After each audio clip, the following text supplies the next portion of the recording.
क्या किसी इंसान की मौत एक से ज्यादा बार हो सकती है? आज हम जिस सीरीज को समझेंगे उसे अंत तक देखने पर मेरे दिमाग में भी यही सवाल आया था। इनफैक्ट इस सीरीज की एंडिंग देखकर तो आप सिर्फ एक ही बात कहेंगे कि ऐसा ट्विस्ट मैंने सोचा भी नहीं था। खैर, मैं बात कर रही हूँ 2021 में आई supernatural psychological thriller behind her eyes की, जिसे IMDb पर मिले हैं इम्प्रेसिव 7.2 स्टार्स आउट ऑफ 10 और रॉटेन टोमेटोज पर यह है 63% फ्रेश। इस सीरीज में कुल 6 एपिसोड्स हैं और पूरा एक ही वीडियो में कवर करने से ये वीडियो 50 मिनट की हो जाती, इसीलिए मैं इसे 2 पार्ट्स में एक्सप्लेन करूंगी। आज की इस वीडियो में हम पहले 3 एपिसोड्स तक की कहानी तक को समझेंगे और अगले वीडियो में हम बाकी के 3 एपिसोड्स के साथ साथ ओवरऑल पूरे सीरीज को भी समझ लेंगे। तो सोच क्या रहे हो, चैनल को अभी सब्सक्राइब कर लो ताकि आपको कंटेंट मिलती रहे और मुझे मोटिवेशन। तो और वक्त ज़ाया ना करते हुए चलिए बढ़ते हैं सीधा कहानी की तरफ। कहानी की शुरुआत लुइस से होती है, जो अपने बेटे एडम के साथ रहती थी। वो अपने एक्स पति इयान से अलग हो चुकी थी, जो पार्टनरशिप में एडम की देखरेख कर रहा था। फिलहाल लुइस अपना मेकअप कर रही थी क्योंकि उसे नाइट आउट के लिए बार में जाना था, लेकिन लास्ट मोमेंट पर उसकी दोस्त सोफी आने से मना कर देती है, जिस वजह से वो अकेली पड़ जाती है। बाहर जाते समय गलती से उसकी शराब एक आदमी के शर्ट पर गिर जाती है, जिसकी भरपाई करने के लिए वो उसे एक ड्रिंक ऑफर करती है और उसी के साथ आकर बैठ जाती है। उन दोनों में काफी बातें होती है और ये तो तय था कि दोनों ही एक दूसरे के प्रति अट्रैक्टेड फील कर रहे थे। इसी आकर्षण से उत्तेजित होकर वो दोनों किस भी कर लेते हैं, जिसके बाद वो आदमी अचानक वहां से चला जाता है, जिससे लुइस भी कुछ समझ नहीं पाती। मगर अगले दिन उसे अपने सारे प्रश्नों का उत्तर मिलने वाला था, और वो भी काफी शर्मनाक तरीके से, क्योंकि ऑफिस जाते ही उसे पता चलता है कि वो बार वाला बंदा ही उसका नया बॉस था, जिसका नाम था डेविड। डेविड पेशे से एक साइकियाट्रिस्ट था और लुइस को उसी के असिस्टेंट के रूप में काम करना था। सिर्फ इतना ही नहीं, ये आदमी शादीशुदा था और आज उसकी पत्नी एडेल भी वहाँ मौजूद थी। अब ऐसे सिचुएशन में लुइस उसका सामना नहीं कर पाती और खुद को 20 मिनट तक टॉयलेट में छुपाए रखती है। वो अपनी दोस्त सोफी से भी ये बातें शेयर करती है, ये कहते हुए कि एडेल काफ़ी खूबसूरत है। खैर, रात को जब वो सोती है तब उसे एक काफ़ी डरावना और अजीब सपना आता है, जहाँ उसका बेटा एडम एक बिखरते हुए घर में कैद था, जिसकी दीवारों पर एक डरावना हरा पदार्थ चिपका हुआ था। उसे कुछ लाल और सफ़ेद पिल्स भी गिरते हुए दिखते हैं। इन सब से वो घबराते हुए नींद से जग जाती है। असल में लुइस को ऐसे सपने अक्सर आया करते थे और वो काफ़ी असली महसूस होते थे। इससे वो काफ़ी परेशान भी रहती थी। दूसरी तरफ हम डेविड को देखते हैं, जो ऑफिस जाने की तैयारी कर रहा था। यहाँ हमें पहली बार एडेल और डेविड के निजी रिश्ते की एक झलक मिलती है, जहाँ एडेल तो काफ़ी हंसमुख स्वभाव की नज़र आती है, जो डेविड से बड़े ही प्यार से बात करती है, लेकिन डेविड उतना ही सख्त और कठोर प्रतीत होता है।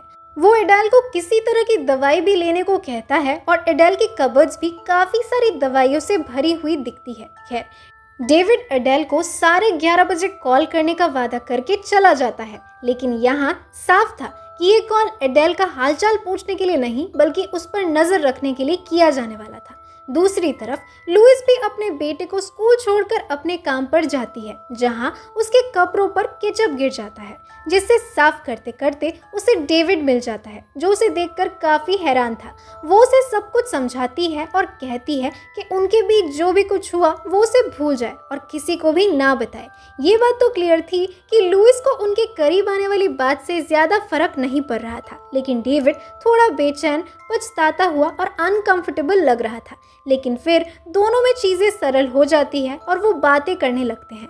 लुइस बताती है कि उसका बेटा 7 साल का है और वो अकेले ही उसे संभालती है। वहीं डेविड इस शहर में नया आया था और उसे इस जगह के बारे में कुछ खास नहीं पता था।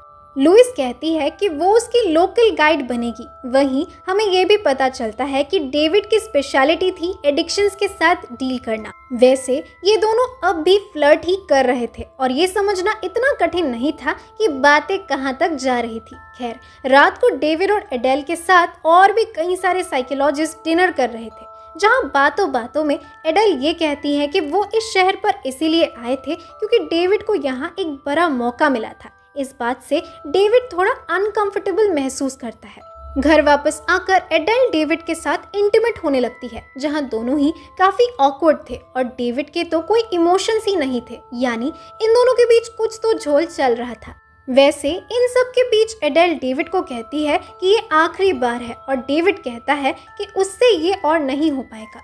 अब वो दोनों किस बारे में बातें कर रहे थे वो तो आपको आगे ही समझ आएगा। खैर, अब हमें एडेल की अतीत का एक सीन दिखाया जाता है, जहां एडेल रिहैब सेंटर में एक पेशेंट थी जिसे the girl who paints fire भी कहा जाता था, क्योंकि एडेल के घर पर आग लग गई थी जिसमें उसके पेरेंट्स खत्म हो गए थे, मगर वो बच गई थी और इसी पल को बार बार याद करते हुए वो वहीं पेंट करती थी। यहीं पर वो एक और पेशेंट से मिलती है जिसका नाम रॉब था और उसे बॉय हु स्लीप वॉक्स भी कहा जाता है, क्योंकि उसे नींद में चलने की आदत थी और ये दोनों पहली बार बातें करते हैं। वर्तमान में डेविड एडेल को उसका फोन दे देता है, जो किसी कारणवश वो अपने पास ही रखता था। उसे काम के सिलसिले में थोड़े लंबे समय तक एडेल से दूर रहना था, लेकिन एडेल उसे आश्वासन देती है कि सब ठीक है, कोई दिक्कत नहीं है। दूसरी तरफ लुइस भी डेविड को अपने दिमाग से निकाल ही नहीं पा रही थी, जिसके चलते वो एक दूसरे के सामने थोड़ा नर्वस भी रहते हैं। फिर घर आकर लुइस को फिर से वही डरावना सपना आता है और इस बार तो नींद में चलते हुए वो अपने बैल्कनी से नीचे गिरने ही वाली थी, मगर ऐन वक्त पर वो जाग जाती है और घबराते हुए रोने लगती है। इस बीच उसे हाथ में चोट भी लग गई थी। वैसे इस सपने से एक और चीज का खुलासा होता है कि लुइस की माँ ने पिल्स लेकर अपने आप को खत्म कर लिया था और यही उसे बार बार दिख रहा था। अगली सुबह एडम, जो कि अपने पापा के साथ गया हुआ था, वो वापस आता है और उसे छोड़ते वक्त लुइस का एक्स हस्बैंड इयान भी उसे कुछ कहना चाहता था। उसकी नई पार्टनर लीजा का बच्चा होने वाला था और वो फ्रांस जाने वाले थे। इयान चाहता था कि एडम भी उनके साथ 1 महीने के लिए वहां चला जाए, ताकि उसे लीजा के साथ बॉन्ड करने के लिए भी थोड़ा समय मिल सके। अब इयान ने लुइस पर चीट किया था, जिससे उनका रिश्ता टूटा था, तो वो ऑलरेडी उसे उतना पसंद नहीं करती थी। ऊपर से ना वो एडम को खोना चाहती थी और ना ही इतने दिनों तक दूर रह सकती थी। इसी वजह से पहले तो वो इस बात के सख्त खिलाफ होकर मना कर देती है, मगर इससे एडम बहुत नाखुश था। वो तो गुस्से में अपनी माँ को बुरा भला भी सुना देता है, लेकिन बाद में सोफी लुइस को समझाती है कि उसे एडम को थोड़ी छूट देनी चाहिए और शायद इस 1 महीने के ट्रिप के बीच अकेले रहकर लुइस को अपने आप को ढूंढने का मौका भी मिल जाए। ये सब सुनने के बाद वो अब इस ऑफर को रिकंसिडर भी करने लगी थी। एडम को स्कूल छोड़ने के बाद अपने ख्यालों में डूबे हुए लुइस गलती से एडेल से टकरा जाती है और माफी वगैरह मांगते हुए उन दोनों में भी पहली बार बातें हो जाती है, जिसके बाद एडेल उसे कॉफी के लिए इनवाइट करती है और वो मान भी जाती है। कॉफी पीते पीते वो दोनों बातें करते हैं और एडेल लुइस से डेविड के बारे में पूछने लगती है, जिसके काम शुरू किए 1 हफ्ते हो चुके थे। जब उसे पता चलता है कि लुइस के डिवोर्स को 3 साल हो चुके थे, तो वो उससे पूछने लगती है कि क्या अब उसके जीवन में कोई नया इंसान आया था, जिस पर लुइस ना तो बोलती है, मगर हम तो जानते ही हैं कि उसकी नज़र किस पर थी।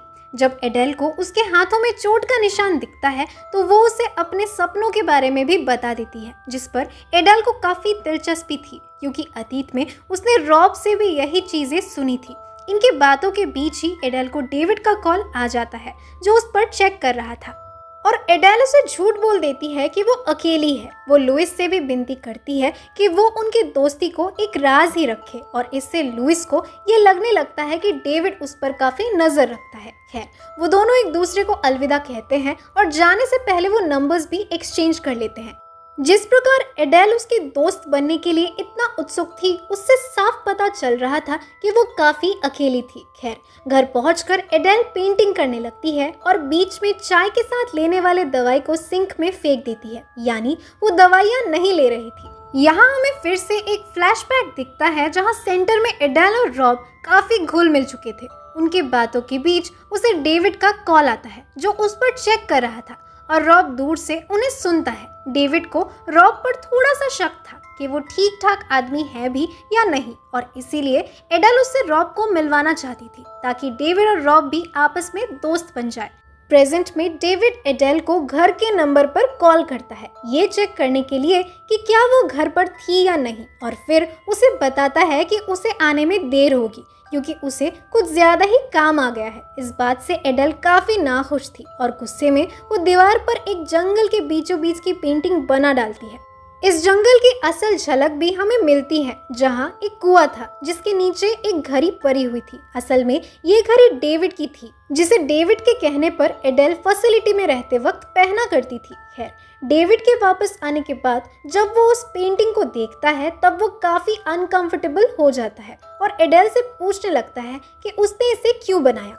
अगले दिन एडेल लुइस को टेक्स्ट करके उससे मिलने के लिए बुलाती है। वो तो उसे जिम में एक डे पास दिलवाने का ऑफर भी करती है ताकि वो वहाँ साथ में जा सके, मगर लुइस उसे अनदेखा कर ऑफिस चली जाती है। लेकिन ऑफिस में तो डेविड, जो हमेशा हंसमुख ही रहता था, वो आज अलग ही गुस्से में नजर आ रहा था। इनफैक्ट वो तो लुइस पर भी एक छोटी सी बात पर चिल्ला देता है, जिससे लुइस को भी गुस्सा आ जाता है और वो फाइनली एडेल से मिलने के लिए राजी हो जाती है। क्लिनिक में डेविड के पास एक नया पेशेंट आता है, एंथनी नाम का, जो वैसे तो गुस्सैल था मगर डेविड ने अपने चार्म से उसे भी काबू में कर लिया था। अगले दिन एडेल और लुइस जिम जाते हैं और फिर साथ में सौना में बैठकर बातें भी करते हैं, जहां एडेल लुइस को अपने पेरेंट्स की आग में खत्म होने वाली बात को भी बताती है।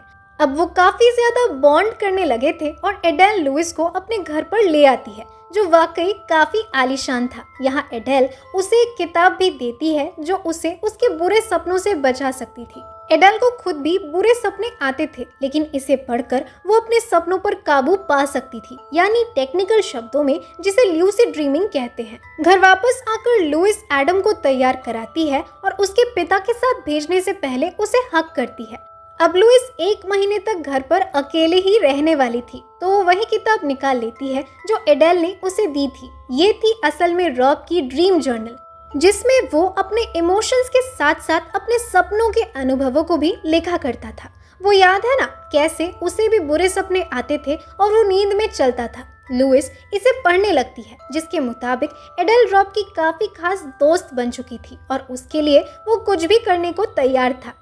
इससे ज्यादा कुछ पढ़ने से पहले ही उसके दरवाजे पर कोई दस्तक देता है और खोलने पर वहां पर डेविड खड़ा था। अब लुइस ने उस दिन ये कहकर छुट्टी ली थी कि उसकी तबीयत खराब है और डेविड उसी का हालचाल पूछने आया था, मगर यहाँ आकर उसे पता चल चुका था कि ये बस एक बहाना था। खैर, लुइस उसे अंदर बुला लेती है और दोनों साथ में ड्रिंक करते हैं, मगर जैसे ही डेविड उसे बताने लगता है कि कैसे वो लुइस के बारे में ही सोचता रहता है, उसे कुछ सही नहीं लगता और लुइस उसे वहां से चले जाने को कहती है। मगर उन दोनों के बीच अट्रैक्शन तो था ही, इसी के चलते वो एक दूसरे के साथ शारीरिक संबंध बना बैठते हैं, जिसके बाद लुइस को बुरा लगता है और वो वादा करती है कि ये बात उनके वर्क लाइफ को हैम्पर नहीं करेगी। अब जैसे ही डेविड घर आता है, एडेल को भी भनक लग जाती है कि कुछ ना कुछ तो गड़बड़ है। यहाँ मैं आपको 2-3 चीजें बता दूं। एडेल डेविड से तब से प्यार करती थी जब वो बस 18 साल की थी। जब वो 17 साल की थी तब उसके घर में आग लग गई थी और डेविड ने ही उसे बचाया था, जिससे डेविड के बारे में चर्चे भी हुए थे क्योंकि एडेल अमीर घराने से थी और इतनी बड़ी संपत्ति के हकदार को डेविड ने बचाया था, तभी से वो दोनों साथ थे। एनीवे, प्रेजेंट में एडेल को देखकर ऐसा लग रहा था जैसे उसे डेविड पर शक हो रहा हो। अपनी आंखों को बंद करते हुए एडेल रॉब के ल्यूसिड ड्रीमिंग के मंत्रों को उच्चारण करने लगती है। हाँ, ल्यूसिड ड्रीमिंग के लिए रॉब की डायरी में एक फॉर्मूला था और एडेल उन्हीं जंगलों के बारे में सोचने लगती है जिसे उसने बनाई थी। खैर, पिछले शाम की घटनाओं को डेविड या लुइस में से कोई भी भुला नहीं पाया था। दोनों ही गिल्टी थे, ऑकवर्ड थे और बात नहीं कर पा रहे थे। ऊपर से आज तो डेविड एडेल को बिना बताए ही आ गया था, तो वो उसे कॉल कर लेती है और ये पूछने पर कि वो पिछली रात कहाँ था, डेविड उसे कुछ भी नहीं कह पाता। इनफैक्ट वो तो उसे आई लव यू टू उसके उकसाने पर ही कह पाता है। यानी अब डेविड के मन में अपनी पत्नी के लिए ज्यादा फीलिंग्स नहीं बचे थे, इसीलिए डेविड सीधा लुइस के घर चला जाता है और उसे कहने लगता है कि चाहे उसे कितना भी गिल्टी क्यों ना फील हो रहा हो, सच तो यही है कि उन दोनों में एक कनेक्शन जरूर है। लुइस की आंखों में वो चमक है जो पहले एडेल में भी थी, मगर अब वो उसे खो चुकी थी। इन सब बातों से लुइस पर उल्टा प्रभाव पड़ता है और वो गुस्सा हो जाती है, क्योंकि इयान ने भी उसे इसीलिए छोड़ा था क्योंकि उसे कोई और पसंद आने लगी थी। लुइस नहीं चाहती थी कि एडेल भी वही सब झेले, इसीलिए वो डेविड को वहां से चले जाने को कहती है। एक और फ्लैशबैक के दौरान हमें रॉब और एडेल फिर से दिखते हैं जो साथ में नशे कर रहे थे, मगर एडेल कहती है कि डेविड इससे काफी नाखुश होगा। वो नहीं चाहती थी कि वो डेविड से कोई भी चीज छुपाए। उल्टा उसके हिसाब से किसी रिश्ते में दोनों को ही एक दूसरे से चीजें छुपानी नहीं चाहिए। आयरॉनिकली वर्तमान में तो यही हो रहा था। यहाँ रॉब अपने बारे में भी कुछ बातें शेयर करता है। उसके पेरेंट्स अब इस दुनिया में नहीं थे और एक बहन थी जो उससे नफरत करती थी क्योंकि उसके हिसाब से वो आवारा था, नशेड़ी था, वगैरह वगैरह। कम शब्दों में उसकी जिंदगी बहुत बुरी थी और उसे फैसिलिटी से वापस घर नहीं जाना था, लेकिन एडेल तो जाना चाहती थी क्योंकि वहाँ एक आलीशान घर और डेविड के साथ एक खुशहाल जीवन उसका इंतजार कर रहा था। कहानी वापस प्रेजेंट में आती है जहां एडेल डेविड के लिए ढेर सारा खाना बनाती है, मगर वो कुछ भी नहीं खाता क्योंकि उसे भूख नहीं थी। इसी बीच बात करते करते डेविड को काफी गुस्सा आ जाता है और वो उससे पूछता है कि क्या वो सब वापस से हो रहा था, लेकिन एडेल उसके प्रश्नों को अनसुना कर ये कहती है कि गुस्से में वो काफी डरावना लगता है। अब आई नो कि इनके कपल डायनामिक्स काफी अजीब है, लेकिन धैर्य रखिए, धीरे धीरे सब समझ आ ही जाएगा।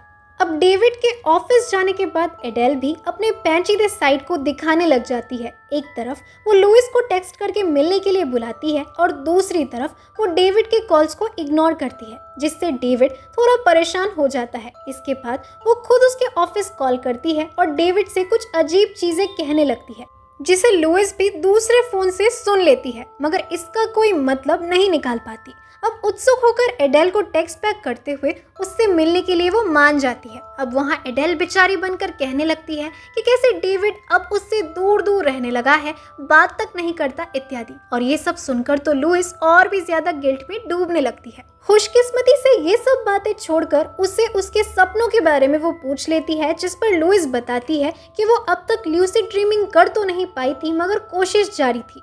ऑफिस में एंथनी एक रैंडम समय पर बिना अपॉइंटमेंट के डेविड से मिलने आ जाता है और वो काफी गुस्से में लग रहा था। डेविड उसे शांत करके एक और सेशन भी बुक करवा लेता है, मगर इन सब के बाद अचानक डेविड और लुइस एक दूसरे के सामने कमजोर पड़ने लगते हैं और फिर से इंटीमेट हो जाते हैं। सिलसिला यही नहीं रुकता और वो बार बार यही चीजें दोहराते हैं जो अब उन दोनों के एक सीधे सरल नाजायज संबंध की शुरुआत बन चुकी थी। मगर ये बात उसके दोस्त सोफी को सही नहीं लगती। उसके हिसाब से लुइस एक साथ एडेल और डेविड दोनों को धोखा नहीं दे सकती थी। एडेल की दोस्त बनकर रहना और डेविड की प्रेमिका बनकर उसी के लिए बाद में हानिकारक साबित हो सकता था, मगर लुइस दोनों को ही नहीं छोड़ना चाहती थी क्योंकि उसे ये सब अच्छा लगने लगा था। और इसी बात पर सोफी उसे मतलबी कह देती है, जिससे गुस्सा होकर वो सोफी को वहां से चले जाने को कहती है। बाद में एक दिन वो डेविड के हाथ पर एक जलने के निशान को देखकर पूछती है कि ये कैसे बना था, और डेविड कहता है कि सालों पहले उसने एक लड़की को जलने से बचाया था, मगर अब वो कहाँ है ये उसे नहीं पता। ये जानकर कि डेविड ने उसे आधा सच बताया है, लुइस को भी सही नहीं लगता। यही सोचते हुए वो सो जाती है और सपने में उसे डेविड और एडेल दोनों जलते हुए दिखते हैं, मगर इस बार सपने में ही वो रॉब के बताए चीजों को फॉलो करके वो ल्यूसिड ड्रीमिंग में कामयाब हो जाती है, जहां एक पीले दरवाजे की मदद से वो एक ऐसे जगह पर पहुंच जाती है जहां शांति थी, यानी अब उसका सबकॉन्शियस माइंड भी शांत हो चुका था और वो अपने सपनों को कंट्रोल करना सीख गई थी। एनीवे, फ्लैशबैक के एक सीन में हम देखते हैं कि रॉब बाहर से देखता है जब एडेल डेविड के परिवार के साथ बैठकर कुछ कागजों पर दस्तखत कर रही थी। असल में वो अपनी सारी जायदाद डेविड के नाम कर रही थी क्योंकि वैसे भी वो दोनों शादी करने ही वाले थे। इस बात पर रॉब उसे थोड़ी सावधानी परखने की सलाह देता है, मगर एडेल उसे आश्वासन देती है कि डेविड अच्छा आदमी है, सही ढंग से उसकी देखरेख करेगा इत्यादि। वर्तमान में एडेल डेविड के कॉल्स को इग्नोर करती है और बाहर किसी गलत इलाके में जाकर कुछ गुंडे मवालियों से भिड़ जाती है, जो उसे मुक्का मारकर उसकी एक आंख काली करवा देते हैं। और जब घर आकर डेविड एडेल को इस हालत में पाता है तो वो उस पर काफी गुस्सा होता है। एडेल उसे झूठ बोल देती है कि दवाइयों की वजह से उसे चक्कर आ गया था और गिरकर उसे चोट लग गई, मगर ऑब्वियसली डेविड इस बात को नहीं मानता था। लेकिन एडेल डेविड को अपने बारे में बुरा महसूस कराने की कोशिश कर रही थी और उसके हिसाब से डेविड उसे अकेले नहीं छोड़ सकता था। और एपिसोड 3 भी यहीं पर खत्म हो जाती है। अब इस कहानी में आगे क्या होगा, एडल और डेविड के बीच आखिर चल क्या रहा था, लुइस कितने दिनों तक दोनों को गुमराह करके रख पाएगी और इन तीनों के अतीत, वर्तमान और भविष्य का तालमेल कैसा होने वाला था, ये जानने के लिए तो आपको इस वीडियो के पार्ट 2 का इंतजार करना होगा। I am sorry, I know ये फ्रस्ट्रेटिंग है, मगर वीडियो बहुत ज्यादा लंबी ना बने इसीलिए मुझे इसे तोड़ना पड़ा। मगर चिंता ना करें, पार्ट 2 से 3 दिनों में आ ही जाएगी। तब तक आप आगे क्या होगा ये गेस कर सकते हैं और मुझे कमेंट सेक्शन में बता सकते हैं। इसी के साथ मिलते हैं अगली वीडियो पर और तब तक के लिए लेट्स कीप दिस एनोनिमस।